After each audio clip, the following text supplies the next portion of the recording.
Hey there, thank you for joining me for another episode of Total Ramblings. At the time of talking to you, it is 15:25 on Sunday, the 2nd of November 2025. I'm running a little bit late today. I've just had Sunday dinner at my mother-in-law's and just been chatting with her, and I'm on the way, as ever, to visit my wife Elizabeth in hospital. So, I am beginning to wonder if I am some kind of water god. In the Douglas Adams book, So Long and Thanks for All the Fish, there is a character called Rob McKee, who is a lorry driver, who has a book containing at least 232 different types of rain, because everywhere he goes, it rains. And it turns out that he is a rain god, and that the clouds just want to nurture him, to cherish him, to love him. And he ends up making a fortune being paid by places not to go there, because it's been scientifically proven that wherever this guy goes, there has always been rain. I'm beginning to wonder, not if I'm a rain god, because it's a lovely, beautiful day, and the trees are looking glorious in all their different autumnal colours, but I'm wondering if I am some kind of water god, because as I left the house today, I have started reading the Riot Act, and I've said, look, I'm about to go out. I'm going out for my Sunday lunch, and I'm going out to visit my wife in hospital. I am allowed to leave the house. I am allowed to do these things, and I do not expect to come home to a TM fucking huge lake of water where there shouldn't be one. And I've been telling the house that if I do come home to a TM fucking huge lake of water or any other kind of major problem in the house, I will be burning the house down. As of today, we are at 11 days since the last incident of some description. Anyway, I get to my mother-in-law's to find that she has a TM fucking huge lake of water on her kitchen floor, where she's got a leak under her kitchen sink. Probably nothing overly serious. I taped up the joint that she seems to suspect is the problem, but I'm just wondering if it's me. I've already expressed my opinion that I believe my bad luck has probably caused my wife's illness, because until she met me 26 years ago, she'd led quite a charmed life, and I'm wondering if it's me. Now, you might say, Andrew, you've got a massive persecution complex, and do you know what? You are completely right. I do, and I know I have. In fact, I've said this for many years. Here's an interesting thing, right?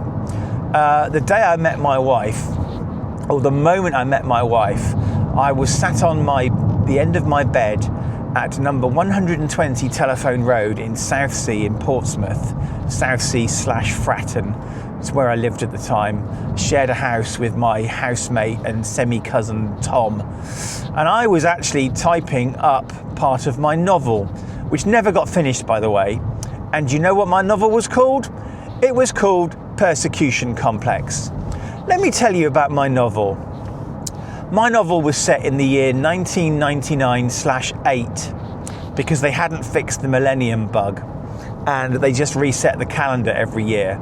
I was writing this in 1999. It's very appropriate because I was at work. The millennium bug was a big fear, and we'd done a whole load of stuff at work to correct our old mainframe systems so that they wouldn't all die as soon as the year flipped over into the year 2000. Anyway, the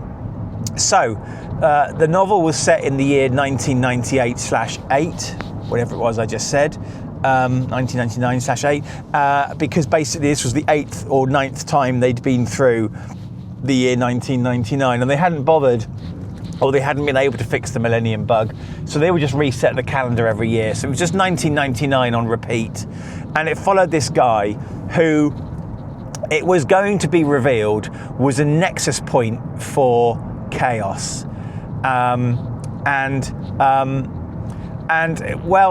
So basically, this guy, everything inconvenient that you could possibly imagine kind of would happen to him. Traffic jams, stuff breaking in the house, leaks, accidents, bad stuff seemed to kind of whirl around this main character like a vortex.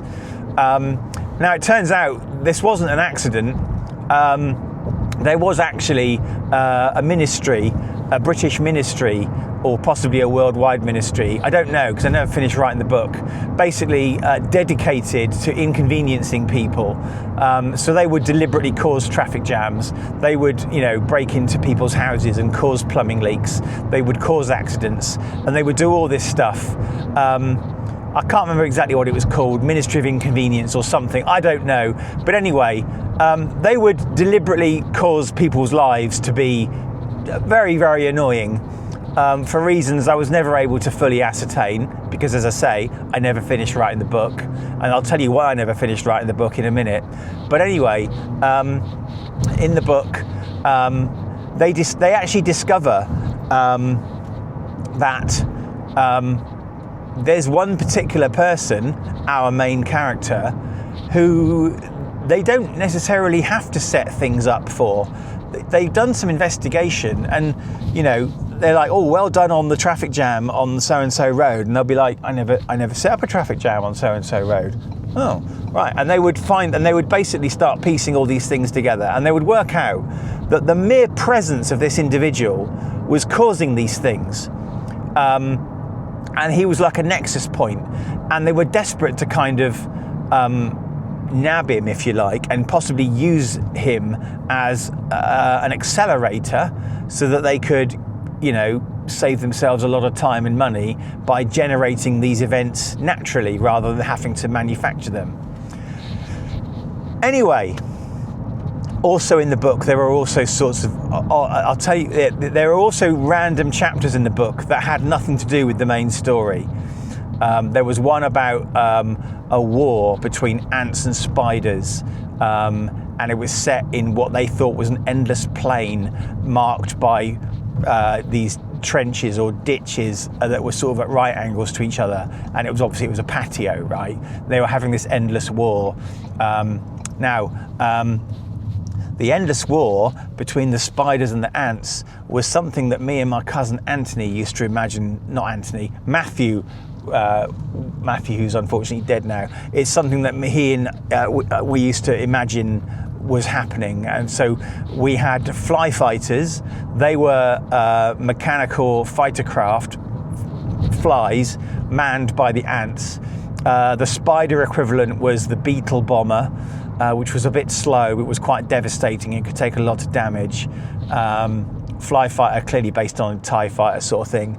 And we had snails that we used to chuck down a sewage pit that we called the Sarlacc pit from Return of the Jedi. Anyway, this chapter was an extrapolation of that. And in this book, in my novel, there would be an occasional chapter which would seemingly have nothing to do with the rest of the plot until the end of the chapter, when it would be revealed to be like a microcosm of what was happening in the real world with our main character. However, quite usefully, I could also, and I did do that, take these chapters out completely, remove the final bit and all the context relating to the wider plot, and kind of publish them on my website and publish them on the website to basically to be standalone short stories. Anyway, going back to the novel, I've been a bit like Ronnie Corbett, doing lots of, so I said to the producer, right, so doing lots of kind of diversions from the main thread. Anyway, going back to the main story, right? So our agency, and this one individual in particular, tasked with finding or hunting down or acquiring this asset of chaos for their ministry, right? They're unable to find him. And through a mechanism that I can't really remember, what happened was our main character, this focus of chaos, ended up slipping dimensions into an alternate world where everything ran perfectly. The trains always ran on time. There were no accidents. There were no traffic jams, because this agency didn't exist in this world. And it was basically like our world, but everything was wonderful. Everything ran perfectly. And our main character, who was basically, he was meant to be me, right? Because he's got this persecution complex because he thinks everyone's out to get him, and he's not wrong. Our main character basically decides, this is brilliant, I'm going to stay here. But what happens is, over the time of him staying there, so there were two plots running concurrently. One was the Ministry of Inconvenience trying to find this guy and how had he escaped them. And number two, of course, was following our main character as he went through this universe of perfection. What would happen is his mere presence in this universe of perfection was corrupting it. And because he was this nexus of chaos, although he didn't know that, the ministry knew it, but he didn't.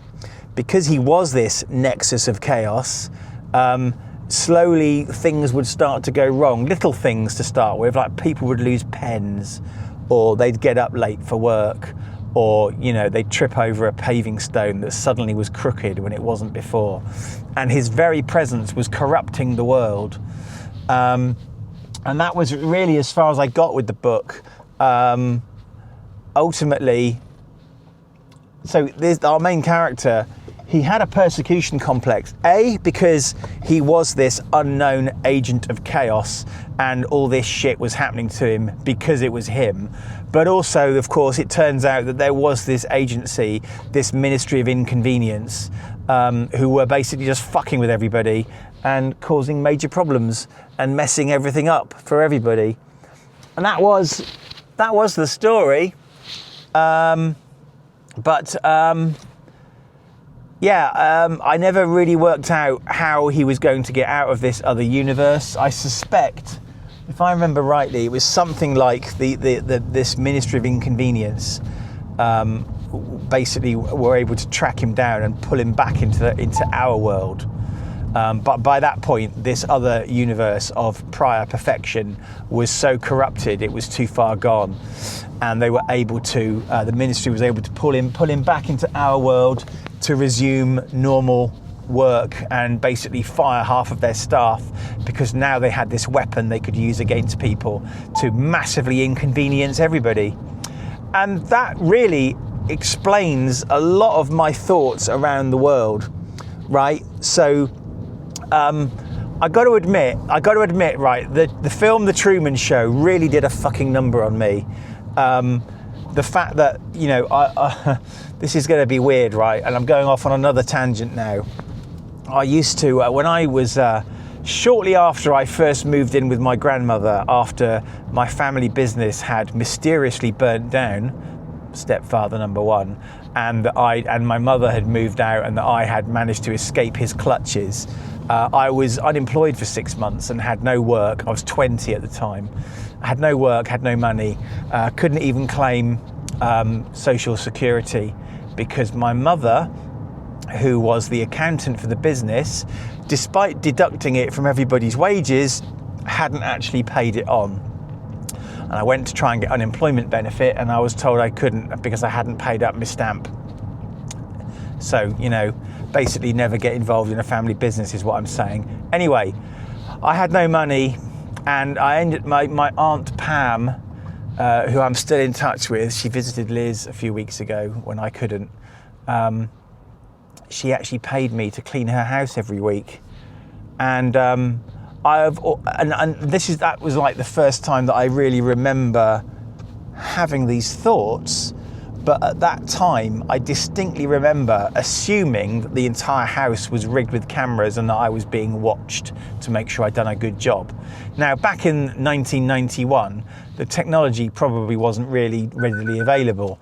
Nowadays, of course, it's very easy to rig an entire house with miniature cameras, and it's routine in some instances. Some Airbnbs, for example, I understand, have got into trouble for putting cameras where they shouldn't and monitoring their guests. But anyway, I've always assumed that I am being watched and or manipulated in some way. Probably being emotionally tortured by my stepfather in an attempt to find my mother probably hasn't helped with that, and made me ever so slightly paranoid. But the film The Truman Show really did a fucking number on me when I saw that.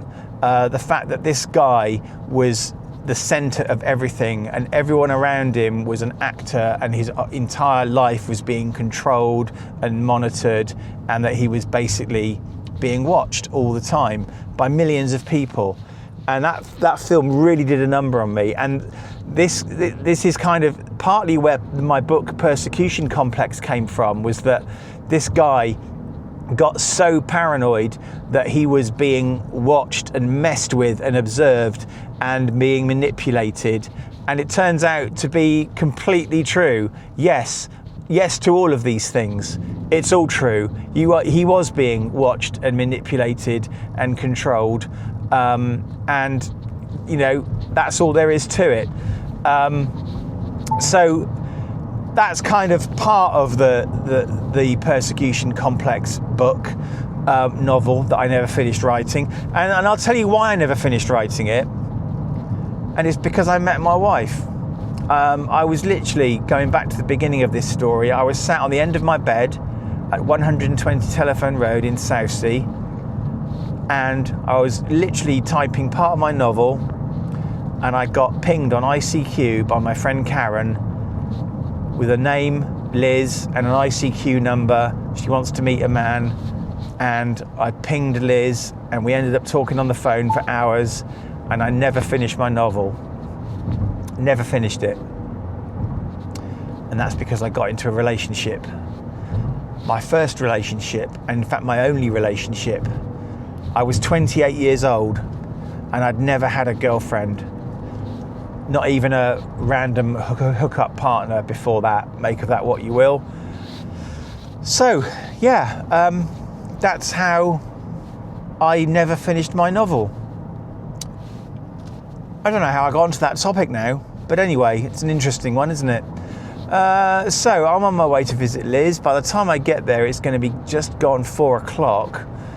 And I may not have time to get her out of her room. I wanted to get her out of her room, do a little interview thing, a cup of tea, some drinks, mix with some people, you know, maybe take her outside. If it's not too cold, it's 10 degrees, she'd have to wrap up. But the problem is when I take her out of her room, by the time we get to 4:30, she starts complaining that she wants to get back to her room because she's super paranoid that she's going to miss her dinner being delivered. Well, it's due at 5, and they don't normally come down until 5:10, and then it usually takes them 10 minutes to get it to her. And then when I point this out, she then says she needs oxygen. So this is kind of what I mean about her becoming institutionalized, really, and sort of living the hospital life now. And I'm not criticizing, I'm just saying it as it is. So by the time I get there, I've just gained another minute on the sat nav. It's going to be 16:01. I've got a load of stuff to take in to her. I've got a ton of supplies to deliver to her. I've got another cube of her clothing to go through with her. So yeah, I don't know if I'll have time to get her out of the room. So, but if I do, or if I don't, I'll try and do another interview with her, and hopefully the next thing you see will be Liz and I having a little chat. 88. Yeah.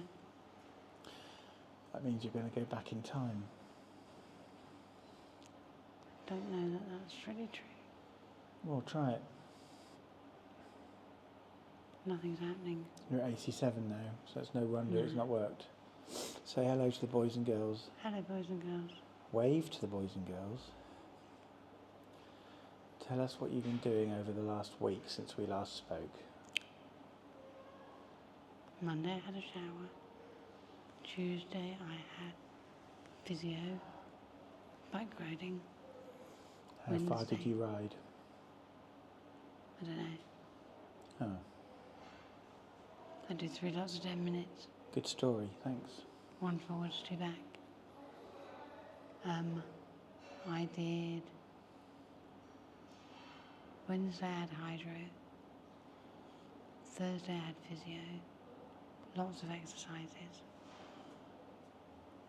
on my arms and core strength. Friday, don't think I did anything. Shower. Saturday, not a lot. Today, not a lot. Tomorrow, hydrate.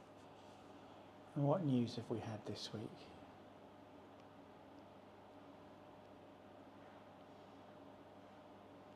Prince Andrew's not, formerly known as Prince. Oh, Alice. Alice got engaged. And how do we feel about this? I'm excited. Why?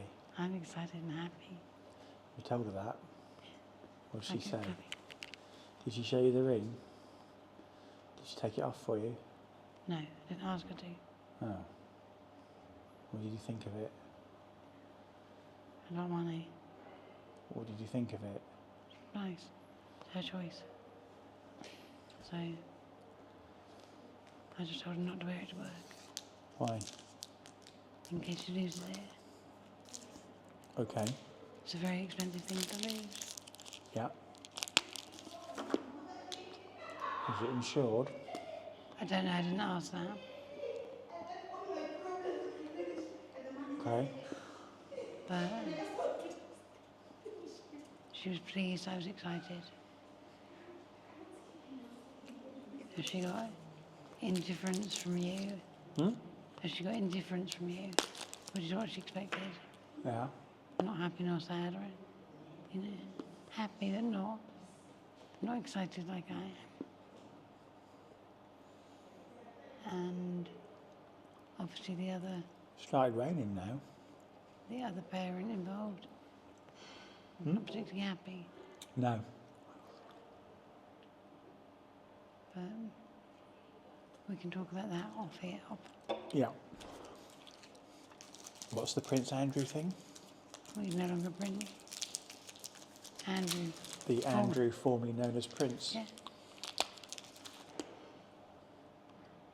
That's what my mum said yesterday. But yeah. The person formerly known as Prince. But he's not black or purple. And what's happening a week tomorrow? Family meeting. What's that about? Whether or not you can take me anywhere. And the fact that I need to go places with Alice to do things. Because I don't want to miss out on trying dresses on, But I would have to take you. possibly. You won't let Matt take you. No. Matt's going to hire suits. So if it's not an ambulance, it would have to be me. I mean, from my point of view, that would be easier with an ambulance. Yep. Because you shouldn't be there either. What? You shouldn't be seeing her in a dress either. It's an all-male female thing. My dad didn't see my dress till I went downstairs. I can't help that. If I've got to be with you, then I'm with you. I know, So deal with it. I know, but that's the whole point. That's what I'm saying, is it might be easier to be in a minibus for that purpose. But we'll just have to cross that bridge when we get to it. They may not let me anyway. And what's happening the day after that? I go to Festival Place, shopping, Are you cold? yawning. Yawning. So we're going to Festival Place, shopping. I'm very excited. So I've got 3.66 days holiday left. But you've got 3 of them booked. I've booked 3. I'm having the Wednesday off just because. Okay? Which means if the 18th, you might need the 18th off. I'll have to take it unpaid. You might need the 4th of December off. What? 4th of December. What's that? Cardiology. And what's the 18th? Southampton. I'll cross that bridge when I come to it. specialist. If I've got to take it unpaid, I have to take it unpaid. And then the 31st of December. Right. That's another one in Southampton. New Year's Eve. Yeah. That won't happen. I don't think it will, which is why I haven't mentioned it. That won't happen. Because it's at 2:15 as well. Or 2:30. You need to send me all of these in an email, please, so that I can check them at work and put them in my diary. Okay? Right, anything else to say? Don't think so. In the post box at home. I know. Or in the door. In the letterbox. Okay. Some pads. No, it's And a wedding, planner.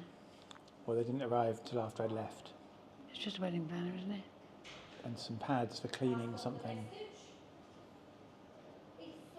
Did you order them? No, I didn't order them for cleaning nail varnish. Oh, those, yeah.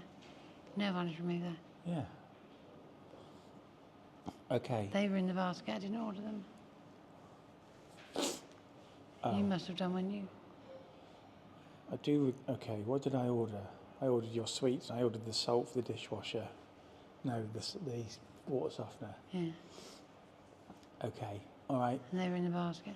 But they were only about £3 or £4. Wave goodbye to the boys and girls. Bye, boys and girls. Right, it's 23 minutes past 7. I've just spent half an hour in the hospital car park trying to get a photo of Comet Lemon. I'm rapidly running out of time to catch a picture of it. The problem is this fucking country, the weather, it's overcast all the time. I've actually got a clear night tonight, and I brought the Dwarf 3 telescope with me, because the other problem I have is that I'm with Liz 3 nights a week, and there's no way I would ever get home before the thing had disappeared below the horizon. So, for the last couple of visits to the hospital, I've taken a punt. Excuse me, and I've brought the telescope with me. And unfortunately, even though we're on top of a very nice hill at the hospital, the comet's just too low. There's buildings in the way. I could go the other side of the building, but then there's more buildings, because the other side of the hospital, although there's a big nice open space, there's a nunnery there with a big tall tower and a church and accommodation and all that, so it would be just as bad, if not worse, in fact. But the point is, ladles and jelly spoons, that I tried to do the picture and I couldn't get it. So, you know, I can't fault myself for trying. It's just not to be, unfortunately. Just putting the window down because it's covered in spots of rain and I can't see what I'm doing. So, I'm going to be home about 10 past 8, which is fine. I am popping to Sainsbury's on the way to drop off a load more of Liz's unwanted clothing. Today we went through a cube that consisted of nighties and pyjamas, many of which are not her size anymore or not suitable to wear with a rig tube and a trackie tube. So, but we kept quite a few, but we got rid of more. And this is, as I keep saying, it's an exercise we were going to do anyway. Got 2 more of these clothes cube things to get to do. I've got some of her stuff hanging on the back of the door, and we've got a drawer underneath her wardrobe, and then the contents of her wardrobe, and then basically we will have done it, I think. Actually, there's also drawers of knickers and things. They can all probably go because she's got so many knickers at the hospital. Anyway, there's no immediate hurry. She's not going anywhere immediately soon. So, you know,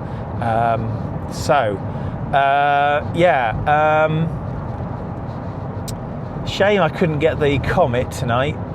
At least my instincts were right. Well, I looked it up. I was looking in the right direction to start with after a couple of false starts, but unfortunately, no. No joy. Oh well, if I don't get it, I don't get it. I've kind of resigned myself to the fact that I'm not going to get it. So we'll just probably leave it at that, unless maybe the next couple of nights when I'm not visiting Liz and I'm at home, if it's a clear night, I might give it another shot. My boss is coming to take me to dinner tomorrow. Now this always worries me. It's never been a problem before, but of course I am paranoid by nature, and it worries me that, you know, I've got bad news coming or something. It's just the way my mind works, you know. So yeah. It occurs to me that the story I was telling earlier about constantly thinking I'm being watched, I'm not really sure I provided a resolution to that, because I went into talking about my novel and I never got around to the actual finale, I don't think. And now I can't remember why I was talking about it in the first place, because I went on so many deviations. So I said to the producer that I've kind of forgotten where I was coming from in the first place. Maybe it'll come to me in a minute. Hear that? Packet of crisps. My snack for the ride home. Yeah. In case it wasn't obvious what I was trying to say in the earlier clip, which is probably about half an hour ago as far as this video is concerned, the fact that my mother-in-law had a TM fucking huge lake of water in her kitchen suggests that I must be some kind of water god, because the water, like Rob McKee with the rain in the Douglas Adams book, the water wants to be near me, to cherish me, to love me. And I genuinely think that's what's happened, is having been forbidden to leak at home, the water has found another way to express its true love and admiration for me by waiting for me at my mother-in-law's house. This is, of course, assuming that I won't be burning my own house down tonight if I go home and find there is another TM fucking huge lake of water. So that's the point I was trying to make, which got me onto the topic of the whole persecution complex thing. Now, I'm going to be honest with you, and I'm going to be utterly ruthless here. If someone else has got to suffer so that I don't fucking have to anymore, I'm fine with that. I have been through enough in my whole life, for several lifetimes, of bad luck and shit and crap. And I'm quite glad for someone else to be experiencing it. I'm sorry that it's a relative of mine, but I'm afraid I'll take it. I got to the point a few weeks ago where I would quite happily feed the malevolent entity that is inflicting all this stuff on me, whatever it might be. I was going to be quite happy to start feeding it 3-year-olds, just for the chance of being left alone. And you might say, Andrew, you're being a twat. Yeah, good. Maybe it's time to be a twat, because a lifetime of being good to people and being nice and considerate has got me absolutely nowhere. So maybe it's entirely possible, ladies and jelly spoons, that the psychopaths and sociopaths of this world, maybe they've got it right. Maybe they're the right ones, and they're the ones that have sussed it out. They're psychopathic and sociopathic and insane and horrible because they're trying to make life easier for themselves. And being a nice guy doesn't get you anywhere. So maybe I should just become a total psychopath and a dickhead. I've always worked on the assumption that don't be a dick. Treat people the way I would expect to be treated. When I was young, my mum actually had a go at me and said, my problem is that I'm a people pleaser, but unfortunately you don't get anywhere in life by winning popularity contests.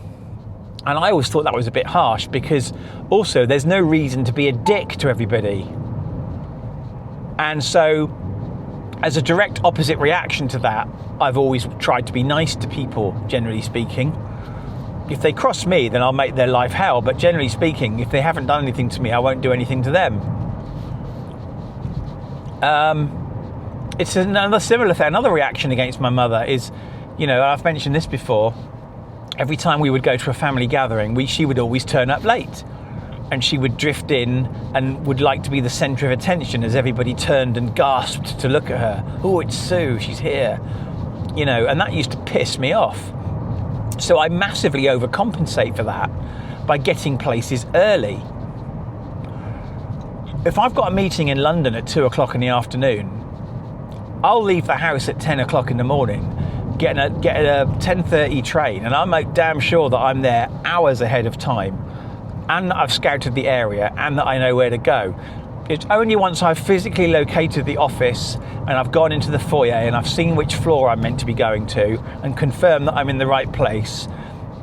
If I've got time to spare, I will then go and have, you know, a drink somewhere, not an alcoholic drink, or I'll go and eat somewhere. Do you know what I mean?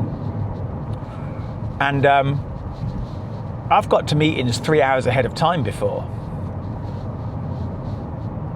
I hate being late. A lot of what I do is a reaction against examples that I've been given by other people, because I don't think that's the way to behave. But maybe I'm wrong. Maybe all this time in all my life I've been wrong. And in fact, the only way to get through life is to be a prick and to be an absolute dick to everyone else. And I think, ladies and jelly spoons, I may have cracked the code, and that's where I've been going wrong. Maybe Dr. Sinister had it right. My evil alter ego.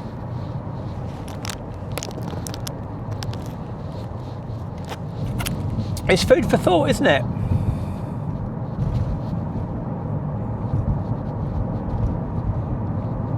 And I'm not just talking about nice guys getting trampled on. I'm talking generally. It's not people that have been trampling on me. It's life generally. And all this bad shit that's happened to me it can't be a coincidence. Admittedly, it sometimes has been people. But my father dying in a car crash at 3 when I was age 3, that's not people. Liz having this genetic illness, that's not people.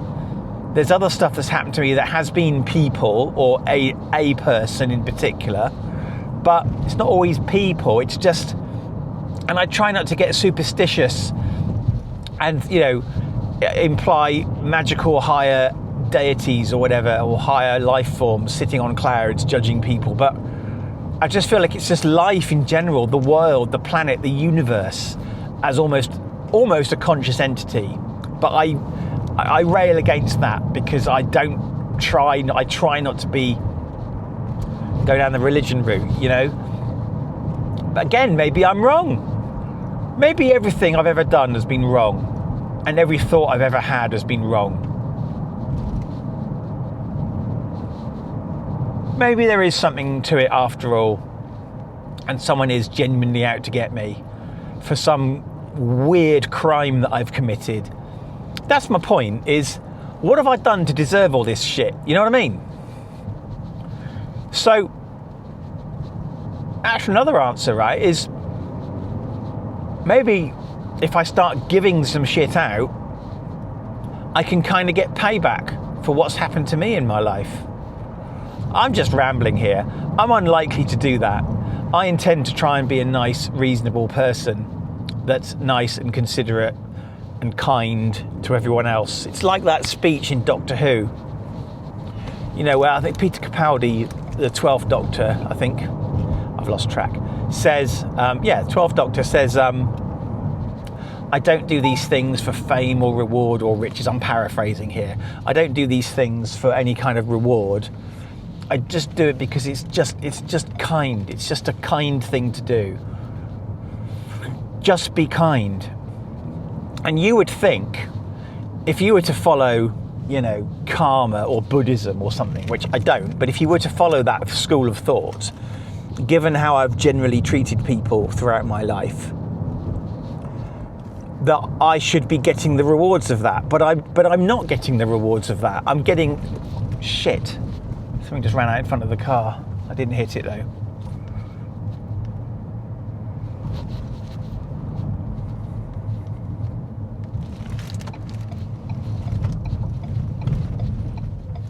I'm going to pull over.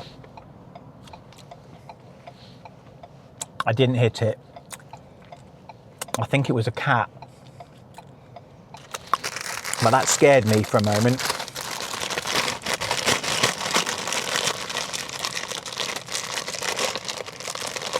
If I'd hit that cat, that would have been obviously bad for the cat. I would have felt it if I'd gone over it. And so would you on this video. If I'd hit that cat, which I didn't, it could have been a fox, don't know. It was black, could have been a badger. If I'd hit that animal, not only would it have been bad for that animal, but that would have been an immediate reset on my board. And right in the middle of a speech about bad stuff happening, that would have been an immediate and live example of that. But it didn't happen. And I didn't hit that cat or badger or fox or whatever it was. And I'm glad that I didn't. And it would be nice if I would be quite happy if this universal entity, if the universe as a whole were to turn around and deliberately prove me wrong, that I am not being persecuted and that bad shit happens to other people, and that I'd like a streak of good luck for the rest of my life if possible. And I don't think that's unreasonable to ask. The first 20 years of my life were utter disaster. I had reasonable kind of stability, and now it's going that way again. Do you know what I mean? It would be fucking nice for the universe to recognize that maybe I'm owed something, and perhaps the rest of my life, which I hope is a long one, could be free of pain or anguish or anything like that, just to prove me wrong. And I would be quite happy to be proven wrong.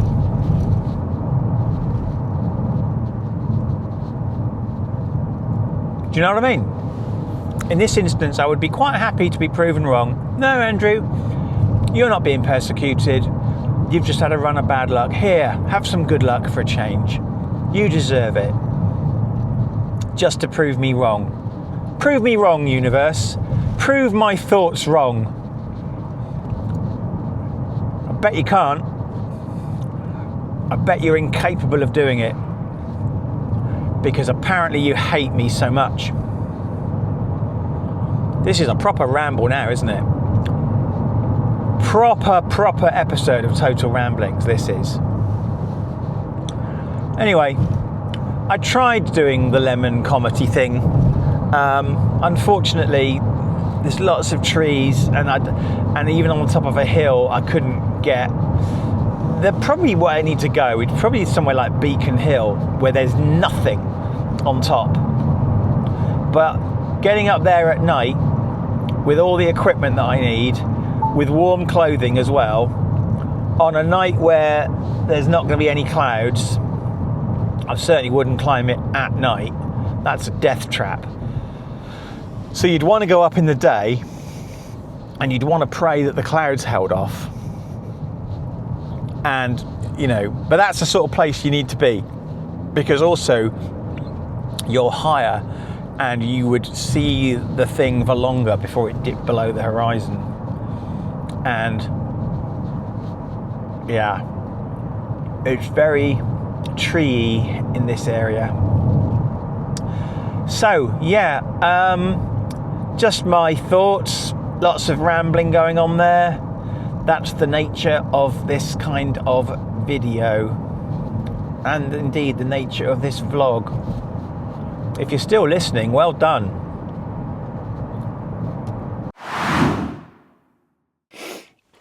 Right, it's 20 past 8. As you'll see, I'm in my pyjamas. Obviously, I'm home, back in my lair. It's very warm, and the pussycats are the only other people here. I dropped Lizzie's clothes off in the Oxfam bins. That's what we always do. And I just kind of had the melancholy again, you know. First of all, this thought that I am perhaps disposing of Liz partly by getting rid of her clothes, even though this was something we were going to do anyway, which we knew we were going to do anyway. And then this kind of just remembering how many times we'd been to Sainsbury's together as a couple, even before we were married. I remember a couple of years before we got married, maybe a year, I hired a Ford Mondeo to go up to Gloucester, I think. And on my way back down to Portsmouth, I stopped in at Basingstoke to see Liz. She was living in her old house at the time. And we popped out to Sainsbury's. I remember saying to her, this is the sort of car we need when we've got a family. I've got one now. I've had one for the last few years.